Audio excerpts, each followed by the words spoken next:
Okay. Hello, everyone. Hello. What's up? What's going on?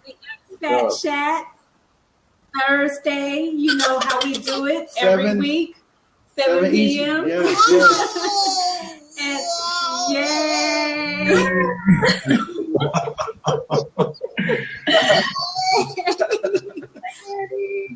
We are so excited today. It's Thursday and life is good here in Costa Rica. Yes. There are many people who possibly, do not know our story. So I always like to begin just saying, just giving you a little history of who young Black expats are. And we decided to move to Costa Rica back in 2013. We were working from home and we just decided, we're like, look, if we can work our business from anywhere, let's go anywhere. Where would we like to go? Yeah. And Costa Rica just kept coming up for us. It just kept coming up for us. And so we decided, after we did our research, that we were going to move to Costa Rica. And what Mitch decided to do, he was like, well, we young, we Black, and we not living in the United States anymore. So we young and Black expats. Yeah. Okay, and so Mitch that works. And so Mitch was like, you know what, let's just record ourselves. Let's just, because a lot of people not doing this. Yeah, so a lot of people can get like a perspective from African American or whatever we, want to, African American standpoint or point of view. So exactly. And so he started, recording our journey, just letting people know what was going on. And basically almost a year later, I would say a little bit over a year later. We always say the big tree. The big tree incident. We met up with our peoples, Latanya and Smokey. And they were young. Yep. Black expats. And they just moved. They never been here before either. So their story was exactly like our story. And we had so much in common. We just vibed. We met at the big tree. Mitch always talks about the big tree. And and that's history. And you know what I mean? All came from around the big tree area on the other side. Yeah. So we all came from the Washington D.C. area as well. Yep, exactly. Yep. It was just, and when Latanya, she contacted me on our Facebook page and she was like, look, sis, I got all this stuff and I'm trying to sell it. I got all these shoes. And I'm like, I know.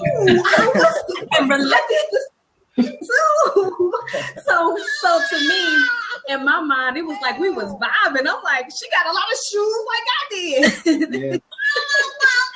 and so, that's how we connected. And we all became young Black expats. Exactly. And we're so excited just because, we've been on this journey, and what we've noticed is that we have helped so many people, young Black Americans, young Black people just all over the world. Even older people. Even retirement age, just to understand that they can broaden their view of what they want in their life. And so what's something that Mitch just decided to do just really became something that affected a lot of people. And so for all the people that contact us, for give us messages, emails, contact us on YouTube, thank you. Wow. Thank you for supporting us.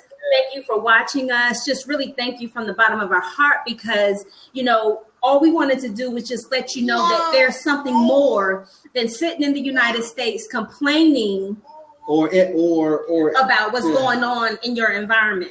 Right. You do have an option to move to other places. And then for our guests, I'm so excited that we have our guests. I call them dip your toes in, but it's a high dip. Because what it is, and I said it last week, is that a lot of times people are so afraid to just do things, you know what I mean? And dip your toes in is like, look, just dip your toe in to see what it feels like. Yeah. It's okay. That's the whole idea. And so Exactly. So for the family that we have and we're featuring today, Dip Your Toes In, I'm really excited about them because they are from the UK. And it's 12 midnight there. Yep, it is. Yeah. So thank you for your commitment so to even stay up late hours just to talk to us, to give us your experience, to let our audience know who you are and everything. So really thank you. And at this point, I'm going to throw it over to our home people, our other half, Young Black Expats. And I'm going to put this on mute because homegirl over here is she's doing an interview too. Exactly. He's having fun. Well, welcome to the Expat Chat. We look forward to hearing more about you. Can you hear me okay? I want to make sure you can. Yes, Yeah, that sounds good. Can you hear us? Okay. You sound great too. So Okay. what I want to do is for those who are watching for the first time on Blab, if you like what you hear, you can always give us some props. That's what you can post your questions in the chat. In the chat here, you can actually do the hashtag and Q and ask your questions so that we can see it. And if you want to join the seat, we'll open the seat up in just a few minutes after we lay a foundation. So tell us about yourself and tell us about yourself first, and then tell us how you got motivated to do what you're doing. All right. Okay. So I think we can start with our separate stories and then how we sort of came together. So I moved to the UK about 10 years ago, next month, actually. So I was born and raised in West Africa, Nigeria, West Africa. And I had a fantastic opportunity to work in the UK. That door just sort of opened when I least expected it. And I uprooted myself, left my family back in Nigeria and moved to England. No family network at all. So it was a journey in itself, discovering myself and discovering a new country and a new culture. So that's how I ended up in the UK. And then Wow. So my UK story, I'm actually American, from Denver, Colorado. Hey, Denver.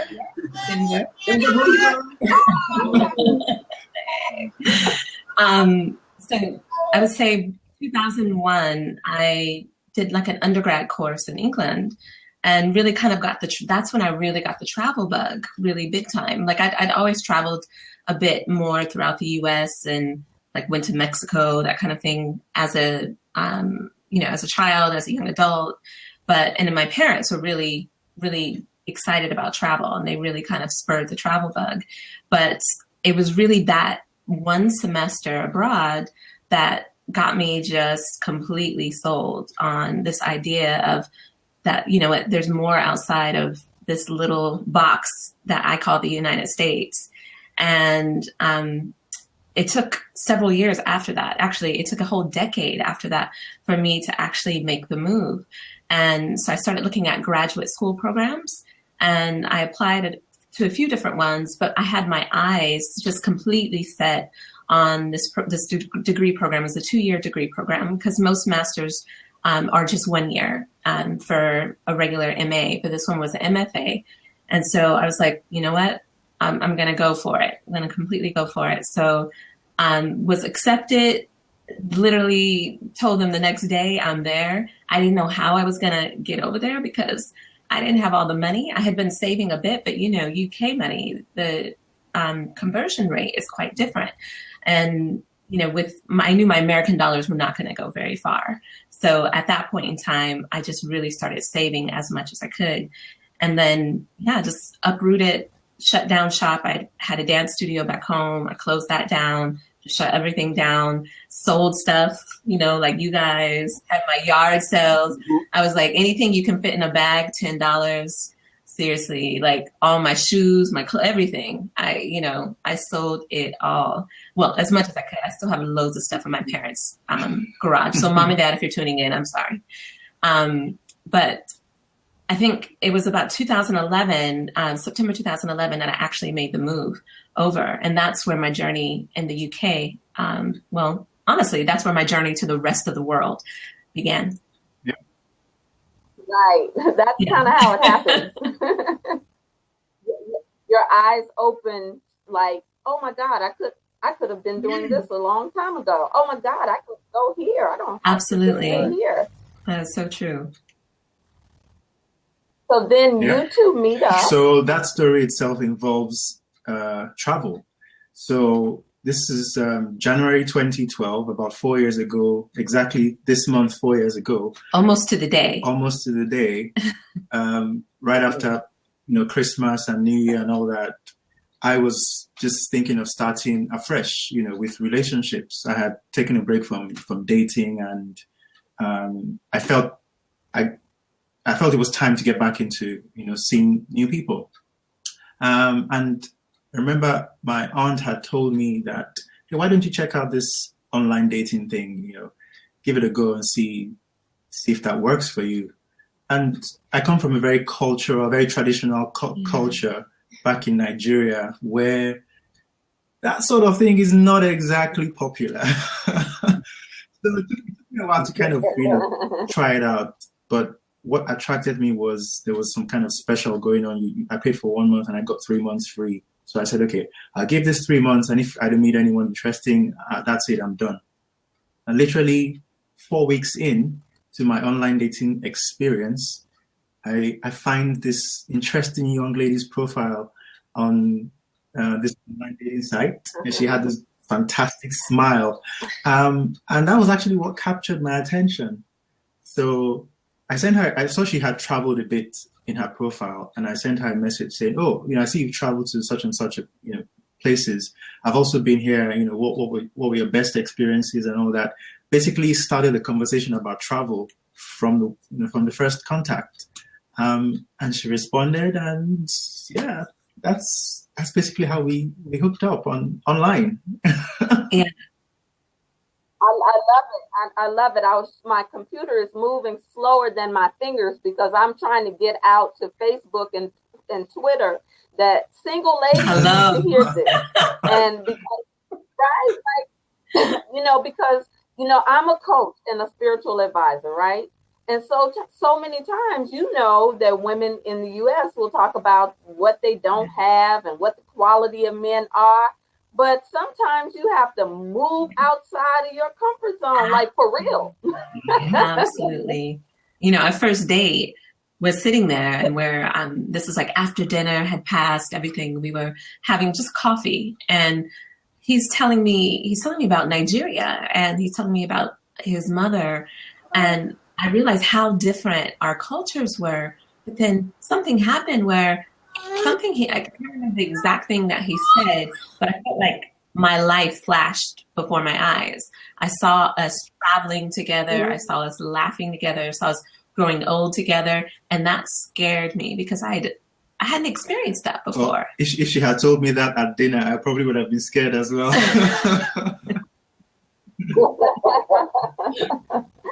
I love it. I think all three of us may share those types of stories. I know Mitch and Donna's story because it happened like that for them. They have a unique story, and then we have our own story. And it I know what you mean. They know what you mean too. So now we're couples who work together. So how did you all start blogging? Well, we'd gone on a series of international trips, and every time we got back, we were in this struggle about, what do we share about the trip? Because we had so many pictures, we had so many stories, and then we also loved to cook together. So we would create recipes and photograph the food and sometimes post it to Facebook. And so it wasn't actually our idea. It was our community of friends and family around us. And they kept saying, okay, you guys either need to write a book or you need to start a blog. And we kept talking about it. And we talked about it for several years, like, oh, we're going to do this. We're going to do this one day. And then literally December 2014, we sit down at one of our favorite cafes in this place called Brixton. And we're sitting there and we're just like, let's do this. Let's put together this blog. Let's not leave here until we come up with a name. Let's make it happen. And we come up with a motto and we come up with a timeline. And so we sat there for about 2.5 hours, maybe 3 hours, and just nailed it and decided, it's going to be called Hey, Dip Your Toes In, put together a timeline. And yeah, we're so grateful that we had the support of our friends, because if it wasn't for them, I think they held us accountable in a way, because they kept planting the seed. They kept asking, when are you guys going to do this? When are we going to see something? And then once we put the word out there that we had started something, everyone sort of, expectations went really, really high, and we felt, okay, now there's no going back. We can't let anyone down. Yeah.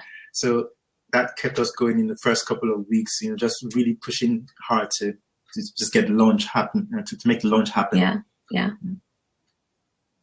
So okay, so you have the blog, and tell us what is the theme and what is the goal of your blog?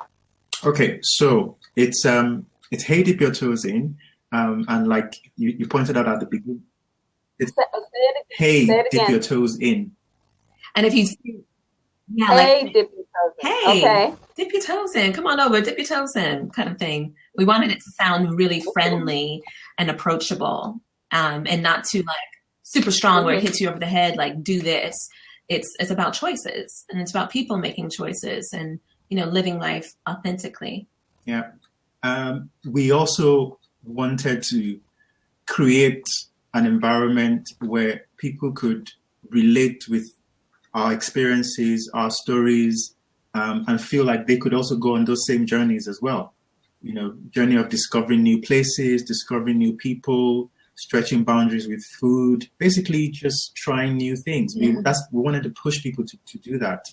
And so that was the first initial goal for the blog. But wow, you all are our kind of people. Like, honestly, I feel I can see why Donna felt so connected to you all. Ditto. We felt the same way. Yes, Donna. Absolutely.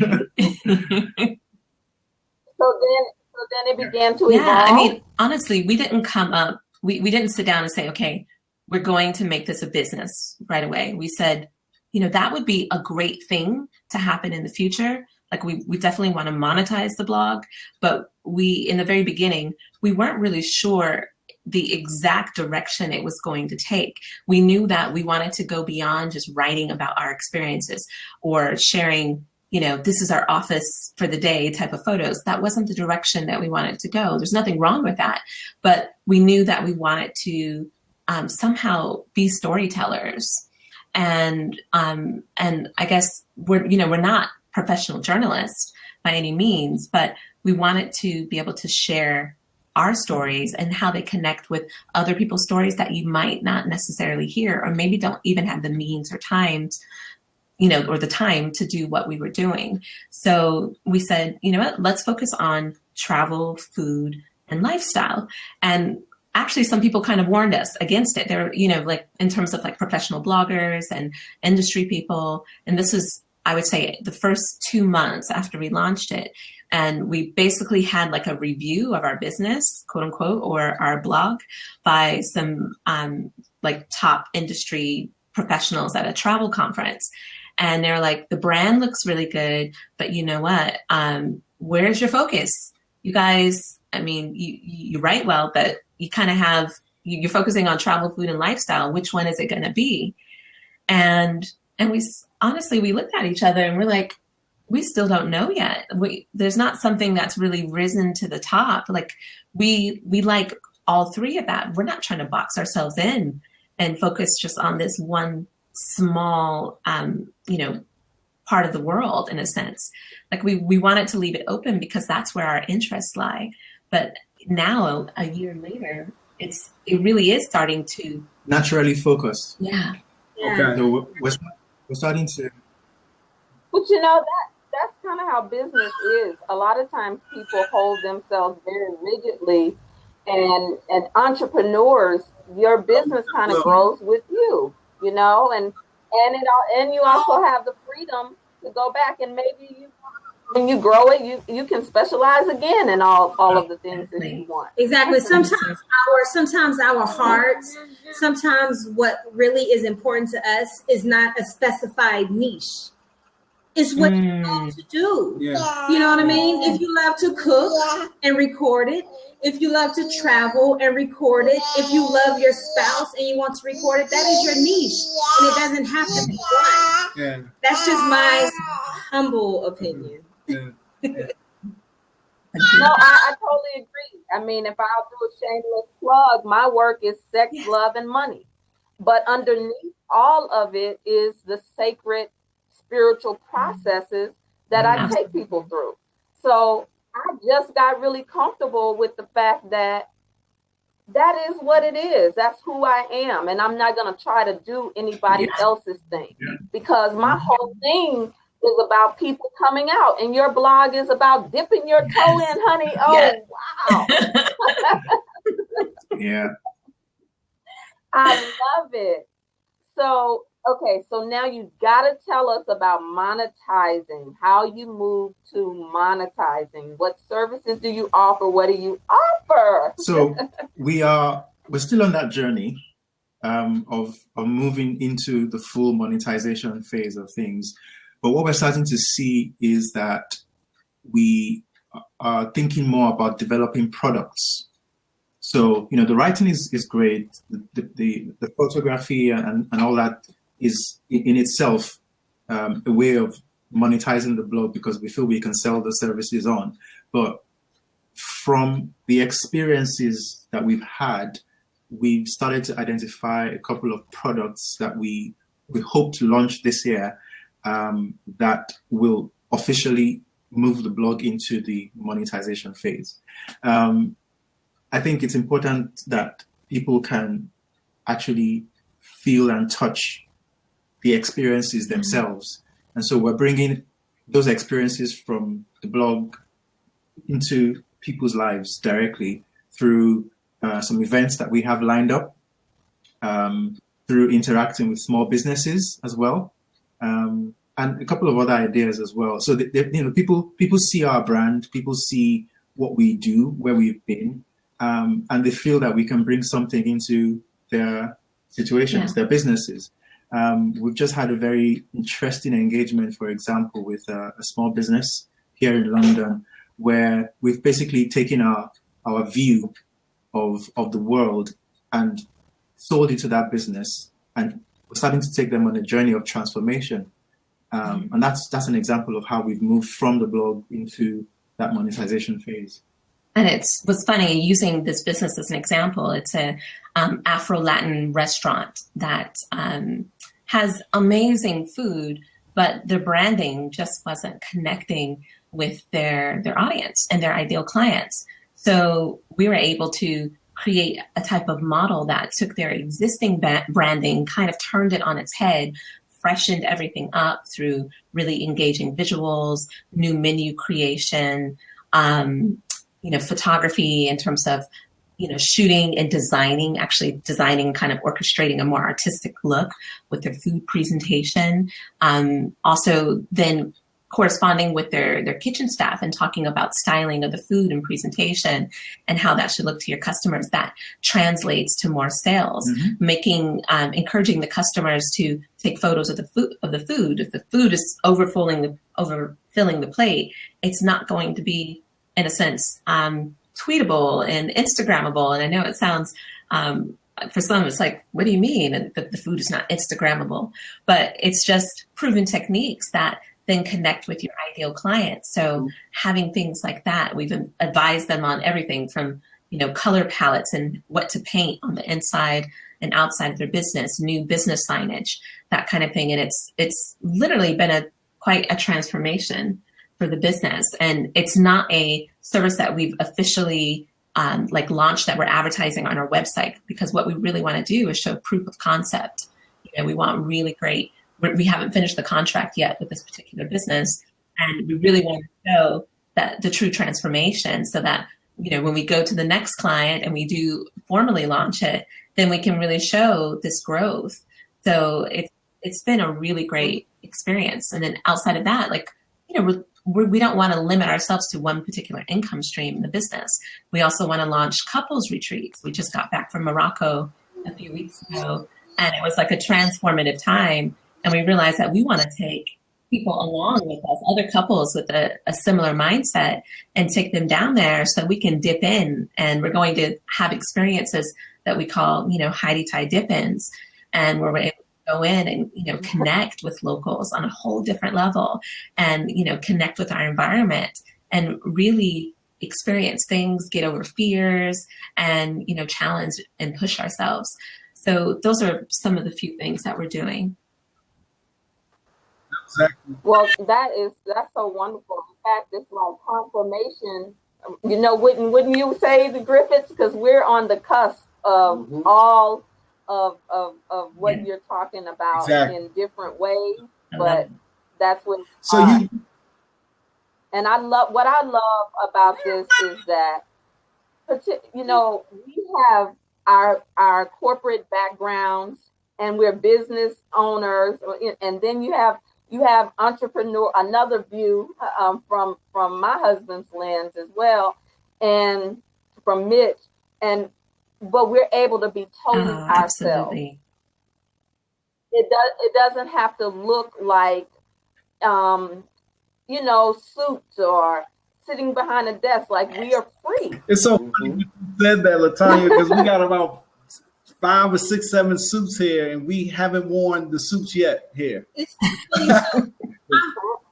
but we're business. And I'm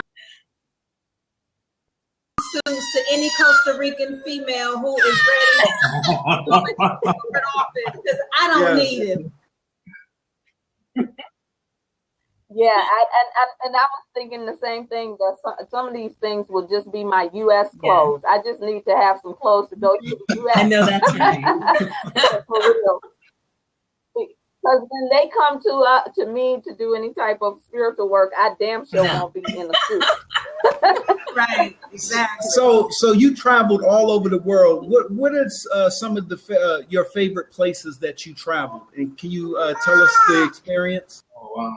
So, if you asked us the question 3 months ago, we would have had a different answer. But now that we've been to Morocco, for me, I think that has sort of risen to the top. So before Morocco happened in December, we'd also been to Portugal. So we'd done Porto, Lisbon, which was also a fantastic experience. So basically, countries that have really rich cultures tend to stand out a lot more for me. So I would say, Morocco in the most recent past is probably my favorite. Yeah. And you probably have a different idea. I mean, Morocco, amazing. It's really hard for me to decide between two different countries, Morocco and Sri Lanka, which we did Sri Lanka. I forget Sri Lanka. And I know, that's hard. Sri Lanka was amazing. And I mean, it's one of those experiences, like when people talk about they've gone to India or they've gone to other remote places where they just have had really strong connections with locals and, have really gone off the beaten track and have really explored things, in a way that you're not going to be able to accomplish on a group tour. So Sri Lanka for me was probably one of the best travel experiences we've had so far. We had some difficulties. Like I had a bike accident, tumbled down the hill and, injured myself pretty badly, but the locals rose to the occasion and, really helped us out, rubbed ointment, on me and stuff. It was an amazing experience. And so I just feel grateful for their heart. That was great. Yeah. So you, so now, I know you said that Morocco was one of your favorites. What was it about Morocco that made it your? So first of all, the geographical diversity. So in 10 days, we went from city to mountain peaks to desert, and then ended up in a coastal town, and then back to the city. And just seeing so much diversity geographically in one country was amazing. But apart from that, it was also just the fact that the fear that people seem to have now about the Arab world just never happened. Yeah. You know, we never experienced that when we told people we were going to Morocco after Christmas. Everyone was asking, is it safe? Is it safe? Be careful. Be careful and all that. But we went to this country where people welcomed us with open arms. I don't know, maybe the fact that we were Black helped us blend in a bit better. I don't know, but I just felt so free, and there was no fear at all. The food was great, of course, but it was just that feeling of being completely unafraid in a country where people had. Now that's a great segue, because I want to hear from each of your perspectives, particularly that your home of origin is different. Exactly. How have you seen the world different from your wife? That's interesting. Okay. Yes, right, yummy. I have a part 2 to that as well. Okay. So you're going to get two different perspectives on that. So I grew up in Lagos, Nigeria. Yes, that's what I want. Dominantly Black. We've been in Lagos. Yeah, we've been to Lagos. Yes. Hey, Abuja. Motorcore. Yeah, we was there. Hey. I have to hear your stories one day, seriously. Okay. But it's basically the feeling of not realizing that I am Black in Nigeria. But once I left Nigeria, I suddenly realized that my skin had a different color. And going to countries or traveling to new places with that mindset has helped me just see how people treat me differently, just because of my skin color. And I never thought that was a thing before. So it hasn't clouded my worldview at all. It's just opened my mind up to a new reality about myself and about how to interact with people. Yeah. I think for me, what was really interesting when we first started dating, there would be, and plus I was very recently coming from the US and from a very strong African Americanness perspective. And everything for me in the past is I've always seen things through a racialized lens. So, for instance, if someone if a server that was white didn't serve me right away and served someone else, I would always attribute that because I'm Black, you know. Or if I thought that a security guard followed me a little too long in a store, I said because I'm Black. Everything was always seen through a racialized lens. So for me, when we connected, and I would bring up some of these instances that maybe I noticed in London that may or may not have happened, he would look at me and just kind of twist his head. And, you know, then I would explain why I was feeling this way. And then he would disagree and he would say, but he's like, I don't see that. I don't, what if they were just pressed for time and they couldn't do this? I haven't experienced that. And I was really actually quite shocked because he was one of very few Black men that I had met that did not see through that racialized lens. And it was kind of an awakening for me because I realized that, you know what, my perspective isn't necessarily shared by the rest of the world. It's a very, it's actually a very isolated perspective in many ways, even though that there's, you know, you can go across, you know, continent to continent, country to country. And of course, there is some type of, some type of racialized issues going on in the country, particularly with all of, you know, the refugee crisis, so on and so forth. But it was for me, it was that intersection between the two of us, that we share the same skin color, but we really did not share the same experiences. And it was a one of those learning curves that we both had to kind of meet each other. We had to travel out of our comfort zones to meet each other so that we can have a very transparent conversation and to grow from that. That's so awesome. And so that my part 2 question then is, where have you all met? Now that you've traveled together, you understand each other's worldview. Where as you've traveled, have you now begun to see the same things? Because we talk about what it means to be quote unquote Black and live abroad. Yeah. What did you say? Well, I guess what we're starting to see is that regardless of where we go to, regardless of what racial diversity exists in those countries or lack of racial diversity exists, the common thing that we see is values. We're connecting with people in different countries based on the values that we share. I'll give you a good example. So when we went to Sri Lanka, we hired a driver and a car, because that's one of the best ways to move around that country. It's so big, you have to actually have a car.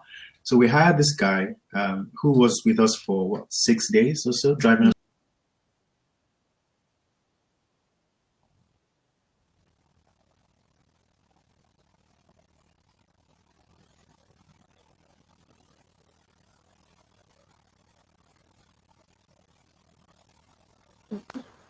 Around the country. If you can hear us, can you all hear us? Yes. Mitch and Donna? Pretty interesting. Okay. They'll just reconnect back in. But this is probably one of the best shows. I agree.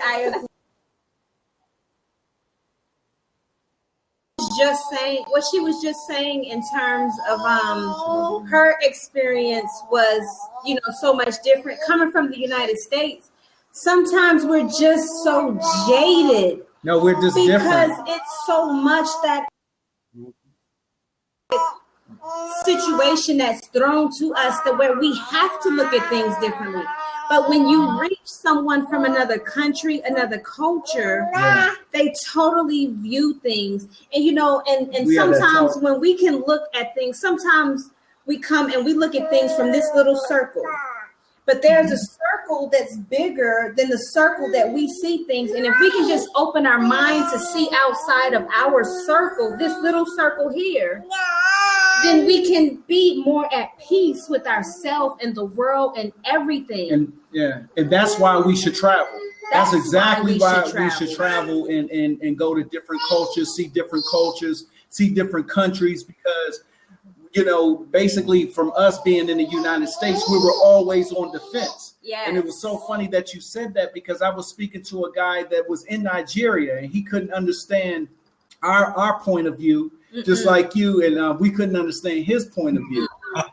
So, he was like, why is it like that in America? I mean, if you get into a car accident, at least you have the court system to help you. Here in Nigeria, you get into an accident, that's it. So we were looking at it like, what? Because we was like, oh my God, everything is black. The commercials, it was just like, wow, because we never saw that before, right. Especially on TV. Like everything was, so it was just funny. Everybody has their different from their, when we speak from a place of experience. Yeah. And so if your experience is different than the next person, then that's the voice you're going to give from your place of experience. And so it's very interesting to have, two cultures come together in a marriage with two different experiences and make them mesh. So definitely it's cool. Yeah. Yes.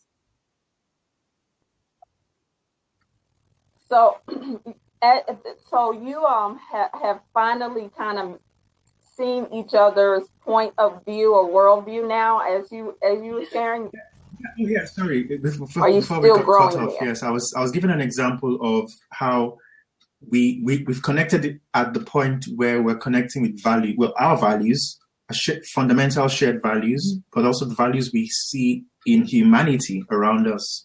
So this guy who was driving us around in Sri Lanka had 2 kids. He was trying to put through school.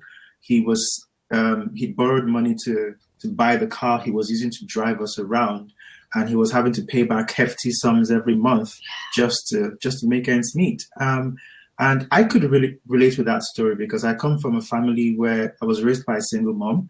My father died when I was, very young, and we struggled. We struggled for money. We struggled for nicer things in life.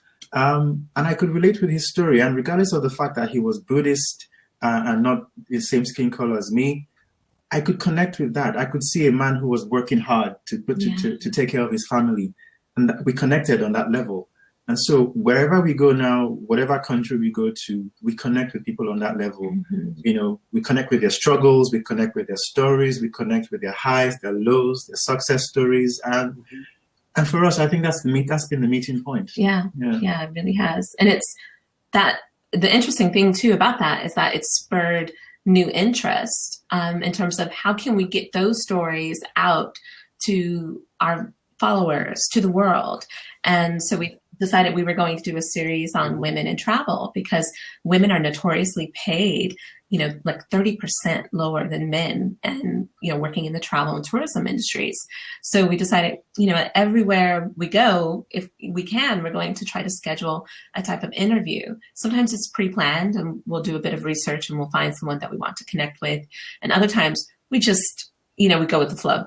We completely go with the flow and we see who we stumble across and who we really connect with. And we start talking to them, finding out their story, and then spend some time with them, getting to know them.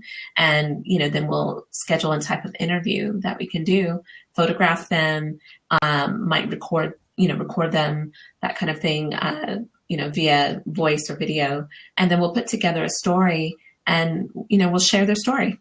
And it's been a really great way, to, like I said, just to get those stories out there that are typically you might never hear.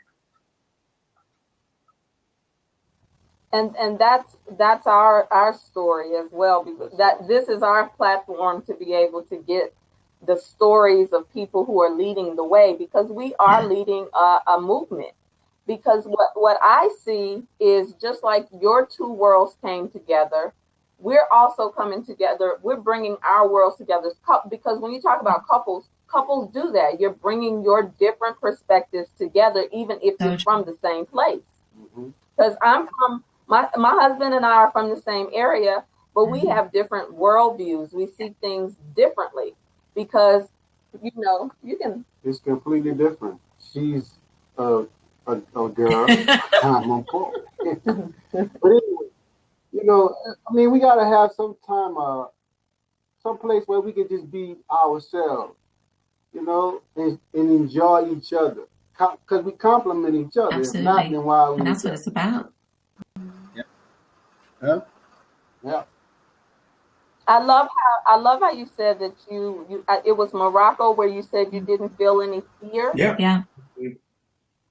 Now, could you expound on that? Because that's what I'm talking about. Like Mitch and Smokey talk about how and this is from an American perspective, being Black men in America, what it feels like to relax in your body because you know that the sirens aren't coming for you, even if you hadn't done anything. But that's a Black man's experience from America. So I'd love to hear what made you feel like you were able to relax, coming from where Blackness isn't such a So I think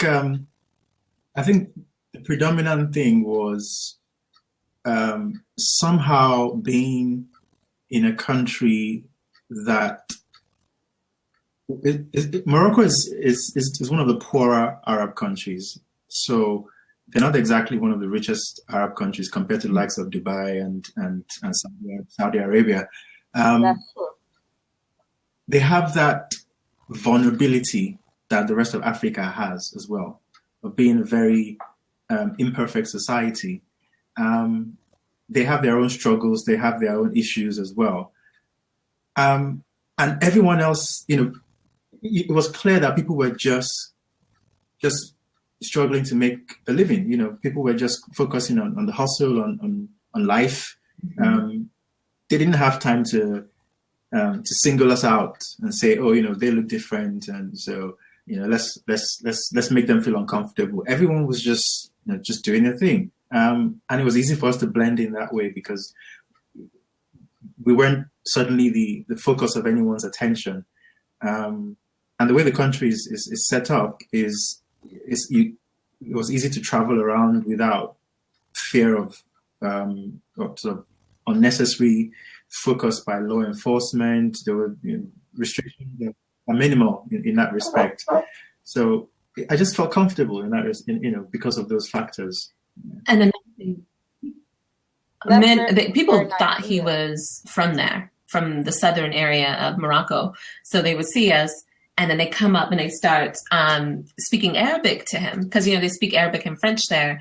And so they start speaking Arabic right away, calling him brother and so on and so forth, because they thought he was literally from the southern region. They're like, what, you're not Berber?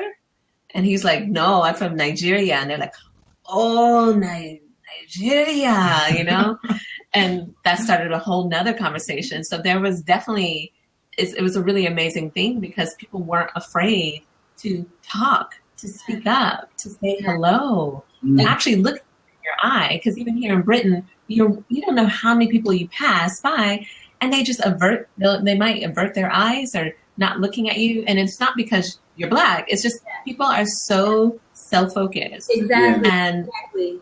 And that's so important for people who have not traveled to know is that, when you go to other countries, you don't know that our dark, beautiful skin looks so much like the natives from other countries because the media paints a picture for you. Yeah. And they make you think that certain areas of the world don't look like you. And when you get there, it's people who look like your twin sister, twin brother, that you could be their cousins, and it's very important to know that we have people all over this world that look exactly like us. Mm-hmm. And that's why whenever we say Black, we say it with quotes because we know that has been an assignment that's been given to us, and that what we are the universal Black card, baby. Our DNA, our melanin is the universal, and we need to cash in on it. Cash in. When we talk about this on every show because the same is true here in Costa Rica. So we're not. It's not until we open our mouth and start talking that they know we're not from Costa Rica. But if we spoke Spanish and if we spoke it with the dialect, they would treat us just like the natives here. And then we've had people on that have told us how it is to live in Asia. Next month we're going to have a sister on that's living in Bali, and she recently shared how in Bali they yell out in Bali a name that people had started translating to mean darky. And if you're coming from the U.S., you may take that personal, but someone else who actually communicated with the locals found out that it meant ancient mother and father. Oh my goodness! Wow. So when they see you, they're calling out to the ancient mother. Beautiful. Very powerful. It's wonderful. Wow. I had a question. So this would be a good time for us to check in with our viewers because we have about 5 or 8 minutes left in the show to see if someone wants to jump in the seat and ask questions to our guests and to us. And if not, we have talk forever because we have the same point of view. Yeah, we do share the same point of view. So the seat is open if you are viewing and not, this would be a good time to come into the Blab and get in the seat. if you're in the Blab, please come and join us and tell us if you have any questions or how you've enjoyed the show. And if you're going to be watching the show, let us know on our Facebook page that you've watched and how you enjoyed it. Okay, well, we'll continue on with the open seat.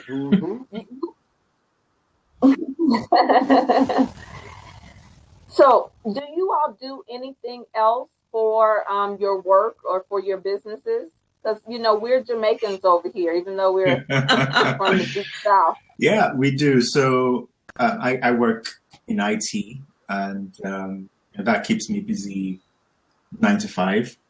And somehow I work the blog activities or the blog routine around my regular 9 to 5. And you? Yeah, and take in mind, it gives him, it's unique because he does have some flexibility. Because, I think if he was working a true traditional 9 to 5, we would not be able to do as much traveling as we did. I think we did about 11 countries last year, all in all, when it's said and done. Mm. But it's, I realize that it's not the typical thing for a traditional 9 to 5 unless, travel is involved on your job. In terms of, for me, I decided to leave public education and then university education to move forward with freelancing. So I'm freelance in terms of photography, doing editorial and travel work. And then now going into this a bit more of the business side of working with small businesses and business transformation, which we're now realizing that we want to do this together and brand it underneath our blog business. That is absolutely brilliant. Now, but your home base is in Britain. Yeah, London. Right? We live in South London. Okay.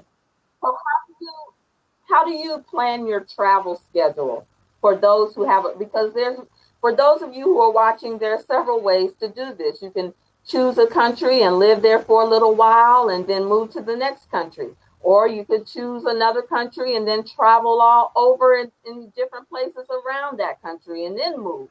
Or living in London has its benefits because London is a hub for all of Europe, and connecting flights from here to pretty much everywhere else in the world. Okay. And so what we try to do is a lot of short trips. So we do a Thursday to a Sunday, a Thursday to a Monday, and try to fit as much as possible into those trips.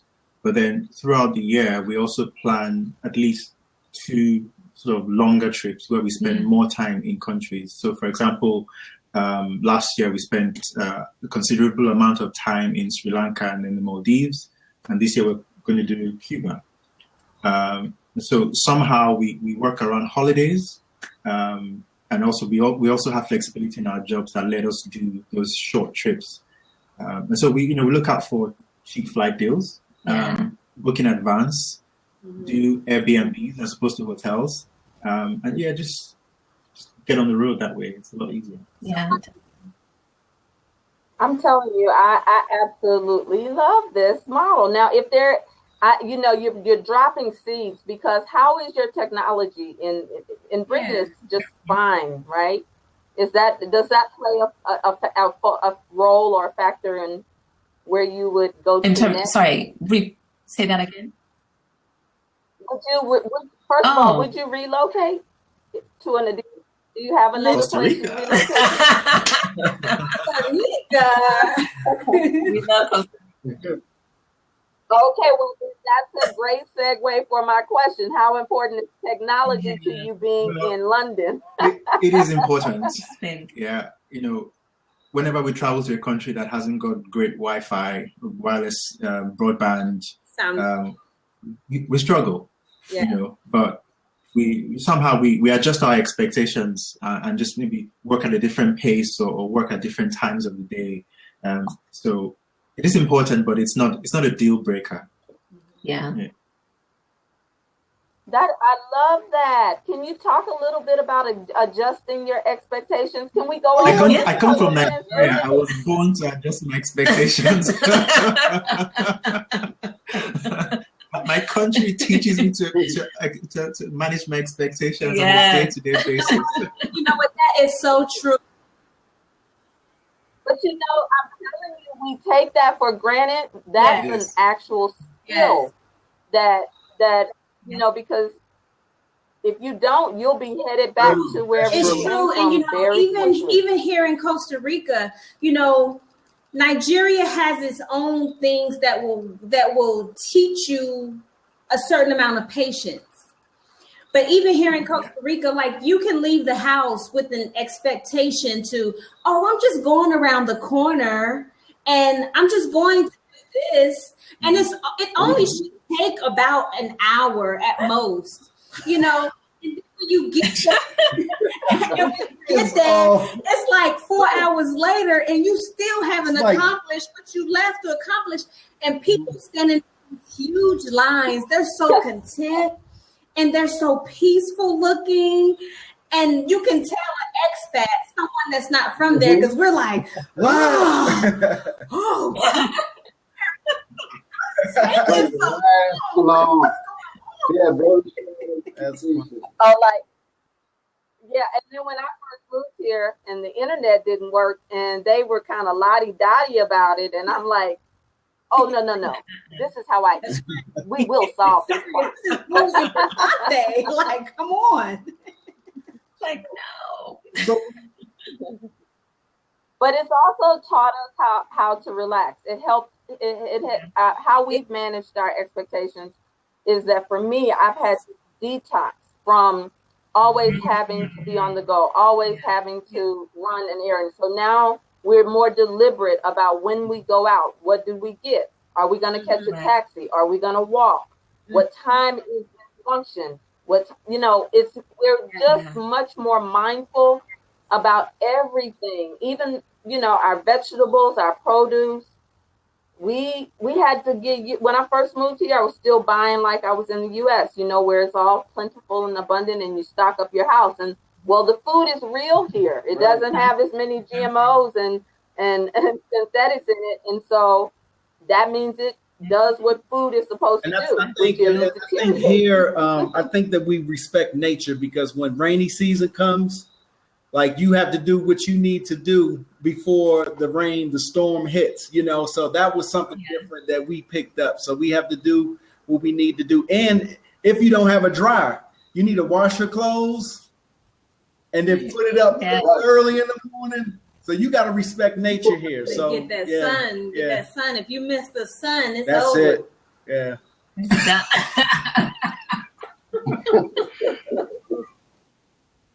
See, but you all are in a more modern. You actually live in a more modern culture, much like the US. Yeah, right? It's very. I mean, it's very similar. I mean, and people do have high expectations about productivity and timelines, but also people here realize it's just a little bit slower. Like people enjoy holidays. They want to travel a lot. They want to go on holidays. They want to explore, and people are very dedicated to making sure they get their time away, which in the US, coming from this, like, you know, you're always on it. Vacation is like, what? Vacation kind of thing. So yeah, it's very different too. Right. Similarities, but different. Exactly. Yeah, I think we have it on our list to experience a modern culture as well. Where, you know, I mean, I own that I'm a little bit of a prima donna. I like certain things, and I've made peace with that. I thought that maybe I could just be a little farmer girl in Costa Rica. I thought so too. London, girl, come on over to London. It was rude awakening. Hey, girl, we might have to have some more conversation offline about over. Because I like how you say, because staying in DC was easy because you could get to almost anything except for, you know, Texas and LA. And you could get to the beach, you could get to the mountain, you could go shopping in New York, and, you know, I like that. So we've been talking a lot about it gives you flexibility, which is really great. Right. Yep. And we also do, I'll just drop this little seed, because there are people who are doing more with the environment and talking about collective economics and community. So we want to have those conversations too for those who are watching, because you don't have to do it the modern way. So do you all want to ask any other questions before we close out? I have to pop our own collar, the bays here. We actually, for us to even be on air today is a miracle, because if you had just seen us 2 hours ago, oh my God, it was Deftron. It was a race. It was a race in here, dude. Deftron 6 or 7 or 8 or something over here. We're gonna tell you about it. We've been quite ill in this house, but boy. A shameless plug for the alkaline water, because we're bouncing back. Oh yeah, like so. I know. Well, we didn't know about 30 minutes before the show. Like when you live in another country, it's good to do like a parasite cleanse, so you don't be picking up all the bacteria even from the meat, even if you are vegan. You know, you keep your body, clean and healthy. So that's another nugget. Yeah, definitely. So we're just hoping that it lasts through the night. Absolutely. Now, before we close, I really do want, dip your toes in to leave your contact information, even if, is that what that is? Email list. Okay. Yes, that's exactly what that is. And the email list, anything else where we can follow you and connect with you. Yeah, so we are on Twitter at Dip Your Toes In. We are on Instagram at Dip Your Toes In. We're also on Facebook as Heidi Tai. That's HDYTI. It's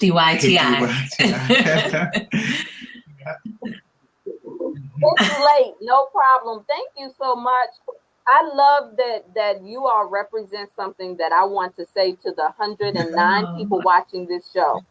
They demonstrated overcoming conversations of convenience, because when you're up to doing something bigger in your life, whether it's business, whether it's relocation, you have to overcome your conversation of convenience. When we have people on from Bali, from Hawaii, from Asia, they want to connect with the world. And so I honor you making that choice. And absolutely. Yes, if you can leave us with something, the audience, based on if they want to travel and explore the world, can you leave them with some nuggets? Some golden nuggets. That's the golden nuggets. The golden nuggets. I love it. Well, I'll say, don't be afraid to just try something different. Yeah. Don't be afraid to try something new. Absolutely. There's a world out there that is waiting to be discovered by you. And in that process of discovering the world, you discover more about yourself. Exactly. So that's very important. I would say don't be afraid to think outside of your own dream board. Yeah. So often we base our dreams on what we see other people dreaming. So, we create our Pinterest boards, and then we're pinning photos of other vacations that people have taken and holidays. But you know what? What do you want to do? What makes your heart sing? And follow that song, and it's going to lead you somewhere. So maybe your dream has always just been to see the Eiffel Tower. Then, you know what? Plan it. Go for it. Budget it. Book the tickets. And get that doggone passport. Get the passport. That's right. Get your passport. Nope, this is great. Thank you. And we're so honored. Thank you so much to. Thank you for having us. Thank you guys. We're gonna stop the recording but so don't hang up right away as we're closing out. Yes. And if you want to, that's that DC in them. If you want to connect with Young Black Expats, you can reach us on Facebook, Young and Black Expats living in Costa Rica. You can also catch us on our website, www.youngblackexpats.com. We're also on Twitter, Young Black Expats. And if you want to become on the hot seat, make sure you get in contact with us. Exactly. If you want us to interview you, if you have something that you want to say, if you have a platform about traveling, about, traveling while Black, if you have a platform about anything related to being young, Black, and expats traveling across the world, contact us and we'll schedule a time for you so you can have your own hour to discuss and share with our audience and along with yours about what that is like. Well said. Also, Thank you. Mitch and Donna have their individual projects that you may want to check out, because of the number one question that we constantly get is, how do you work and live abroad? And guess what? Both of us have answers to that. And so Mitch's answer is the urban networker. Donna's answer is Miss Lady Tycoon, and together they have Mitch and Donna Mastermind. Yes. Yes. Yeah, and also, Miss Latanya, the Bays, also you do coach work. So, make sure you check her out. She'll put her link down. And then we have Brother Smokey with Serious Water. You should hear his story. He has a remarkable story on Facebook.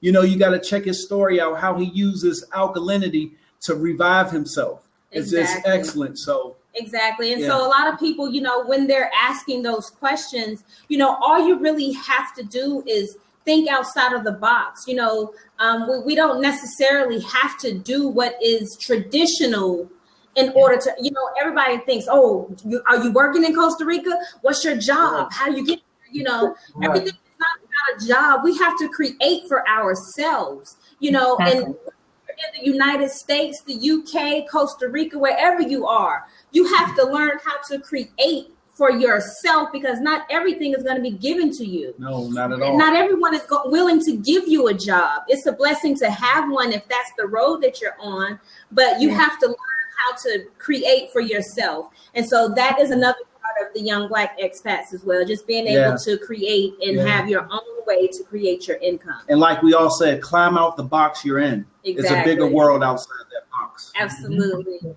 Absolutely. Again, it's 1 o'clock. It's yes, 1 I know it's late. over It's late. there. Early in the morning. Right, they might have some skippers. No, we drank a little coffee before we jumped on. Yeah, we had some coffee, so the coffee helped. Yeah. Or else that's good. Thank you so much for joining. We appreciate you. Thanks everyone for joining. Next week. Oh yeah. Yes, right? Already cut it. We had an extended goodbye to everybody, but it was such an honor to meet you all. I definitely want to connect with you on Facebook, and I've already connected with you on Twitter. Yeah. I put my information there under Rev Coach, and all of my my social media stuff is there. You'll see right there about me. And I'm putting my husband's in now. Yep. Nice. Yep. Oh, really? Thank you so much. Yolanda, that's how we say your name? Yeah, like Yolanda, like Y-A, Yolanda. Yolanda. And Oma. Omo. What does that mean, Omo? So it's actually the short form of a longer name. So the actual name is Omorui, which means this child is a source of pride.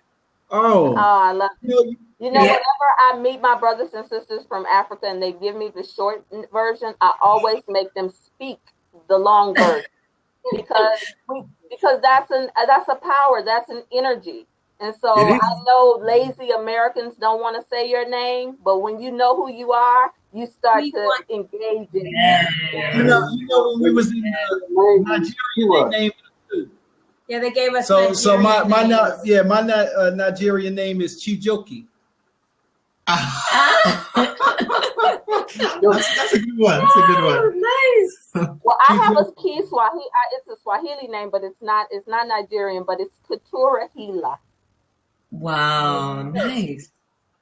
Yes, and my Nigerian name is Ngozi Chiku. Oh my gosh.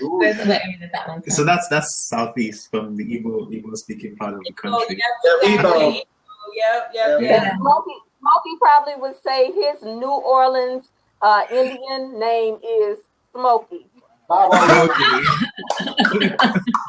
New Orleans, you all should check that out. The New Orleans Mardi Gras Indians. That's who this dude is. That's the culture. You have to go to New Orleans, Yolanda. Yes, we are. It's on the list. Yes, on the list. We want to do a road trip. You will see Cuba. You will see French. You will see Haiti. Love it. Nice. Oh, can't wait. All right, y'all. Okay. Oh, it's been so much fun. Yes. And this has probably been the best show for us. We have 111 viewers, so this must also be a magical show with the angels and the ancestors. It just went to 112. Wow. Yes. Yeah, exactly. And as Latanya always says, you are now in the family. Yes, I was going to say that. Every Thursday we are here. If you have something in your heart that you want to get off, come and join us in the open seat, no matter who we are interviewing. And she's learning how to wave. So she just, I know she just reached out to her Tia too. She did this. Auntie. Yes, she did. She's waving now. So that is very special. And she's also letting go. So she's learning to balance herself on her little 2 feet. Yeah. And so, you know. That's the question I didn't get a chance to ask you. Maybe we have to do a part 2 because I wanted to ask you about planning your family and how you're going to travel with children. So would you be willing to come back when we talk about Yeah. Okay. Yeah, that's a big one. That's a big one. Yeah. Because we're all in discussion and planning it. Yes, because I'm trying to tell you, before Salah, we jump on a bus and go here and go there. And now it's like, we had to think twice about going to go get some groceries. It has to be a fully planned day. Yeah.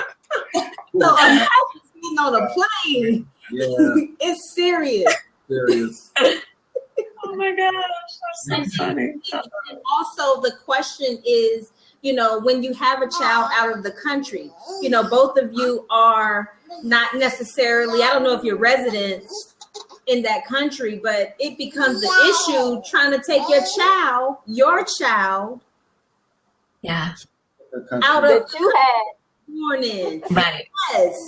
And so that's a big discussion. That is an hour-long discussion, possibly. Yeah, it is. Yeah. Okay. It's a lot.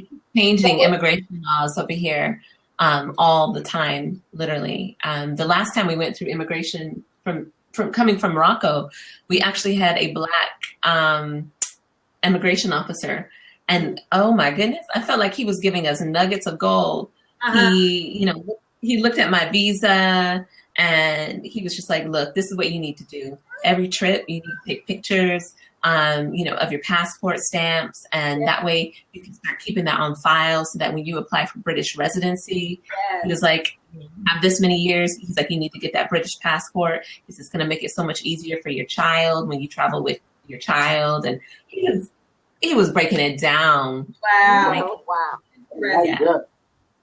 But it's good to be a part of the group where we are all pioneers. We're doing something our ancestors want us to do. Yeah, definitely. Yeah. So true. Yeah. All right. Well, you all get some sleep. You see, we can talk. We can. I know. He's a lay down.